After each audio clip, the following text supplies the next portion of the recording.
अथ श्रीललिता सहस्रनाम स्तोत्र फलस्तुतिः। इत्येतन्नाम साहस्रं कथितं ते घटोद्भवा।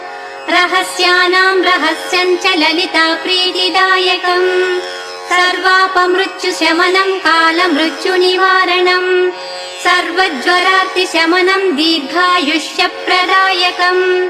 अनेन सदृशं स्तोत्रं न भूतं न भविष्यति। सर्वरोगप्रशमनं सर्वसम्पत्प्रवर्धनम्। पुत्रप्रथमपुत्राणां पुरुषार्थप्रदायकम्।